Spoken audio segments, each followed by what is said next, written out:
Hi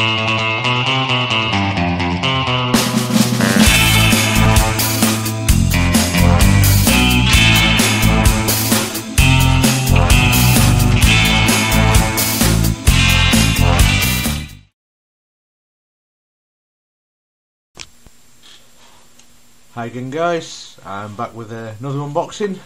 This one's a little bit special I think, because I don't know if you can see that there on the video camera or not, but this has come from Tony Fisher. Most puzzlers will be aware that Tony Fisher is a master modder and puzzle designer. This is my very first custom puzzle that I've ever had. I did actually order another one before this one, but that's still in the process of being made. I'm going to keep that one a secret for now, not tell you what that one is, but that one should be coming within a couple of weeks as well. A couple of my subscribers who also happen to be friends these days already know what that one is, I think, but I know only one person knows what's inside this one, so hello to you. She knows that because she's bought exactly the same puzzle pretty much exactly the same time, because we were having a conversation by PM on the Twisty Puzzles forum, and she told me she'd bought it, and basically that convinced me to go and buy one as well. So yeah, you might have seen actually that Super Antonio Vivaldi also got one of these recently as well. I haven't watched his video because I didn't want to spoil how to solve it or anything, so well, it's certainly well packaged, and there it is.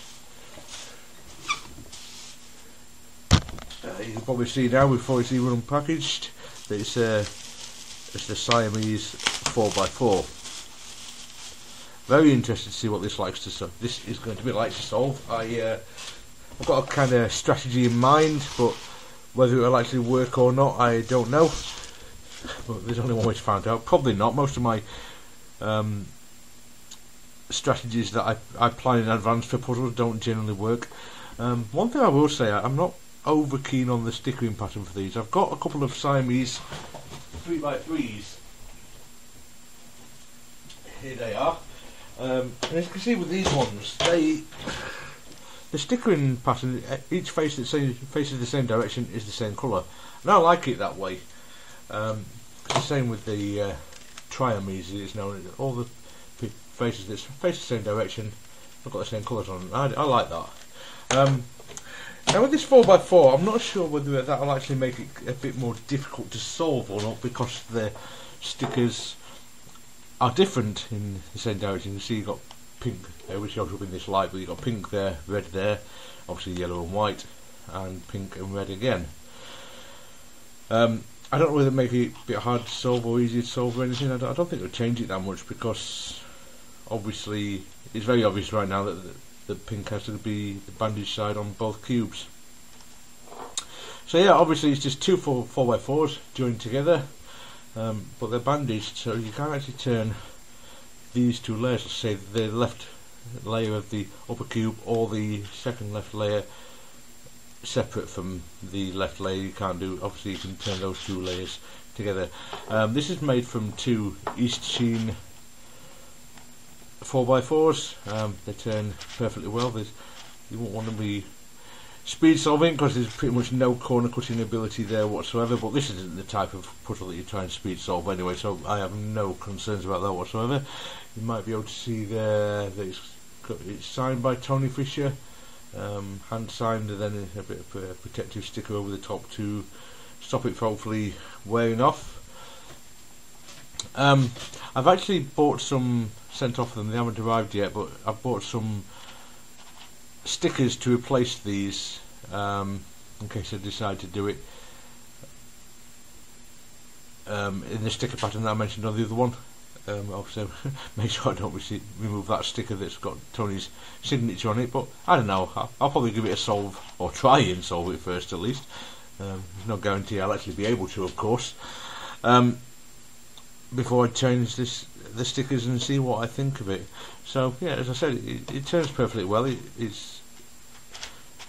feels perfectly nice, but then, you know, East Sheen are a reasonably decent brand anyway, so you would expect that. and the same on the other one, and if anything actually that puzzle, that half turns nicer than the other one does. It kind of feels slightly looser in a good way. This one feels slightly tight, but I might stick a bit of silicone lube in there to see, but I don't know whether I will or not, because there's no difficulty turning anything. You can see it's easily finger trickable without any problem whatsoever. Excuse the stain on my hand, by the way. I was peeling beetroot earlier. So yeah, that's about it for the moment. I think I don't know what else I can say about this puzzle at the moment. I'm sure it's quite challenging, because bandage puzzles pretty much invariably are. If you haven't tried bandage 3x3 puzzles, I heartily recommend them. They are an excellent extra challenge on top of what you get from a normal 3x3, and I'm sure this will be no different. As I said, I've got a strategy in mind. Shall I share it? I don't want to spoil anything for anybody else. Maybe I'll keep it to myself for now until I've tried solving it, and perhaps make another video later. Or perhaps, actually what I'll do, I'll tell you right now, I'm going to tell you what I think I'm going to try in terms of solving it, and if you don't want to hear that, then stop the video now. Okay then, so my intention is to try and solve it with the puzzle sort of this way up, and up, maybe even this way up, and try and solve the bottom two layers first. Actually no, that won't work. What I'm trying to do is see if I can convert this basically into a bandaged AI cube. My idea is, if I can do the bottom two layers by kind of intuition, that will leave me two layers that can solve the same way as you do the bandaged AI. But whether we can get it into a situation, because you get a lot of situations where you need to be able to turn these two layers, which you can there, as you can see, you can turn blocks of two on each side without any problem whatsoever. So it may well be possible, but it will require a bit of extra thought, because obviously if I've got these two layers solved, I'm going to have to move pieces around to there before I can actually rotate them. But I think that shouldn't be too difficult. I mean, it's just a case of rotating the block around there, and then using these two pairs of faces to rotate the blocks. If you've solved the bandaged AI, you know exactly what I'm talking about. If you haven't, then it probably seems like I'm talking nonsense. But yeah, that's my plan. That's my plan. So yeah, I'll let you know what I think of this puzzle if and when I manage to solve it. And until then, thanks for watching. I'll leave links in the description to where you can buy this puzzle and to Tony's sites, because if you haven't seen these sites and his puzzles, then you very much must do so, and his YouTube channel.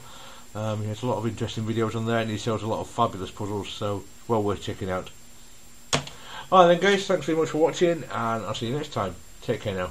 Bye.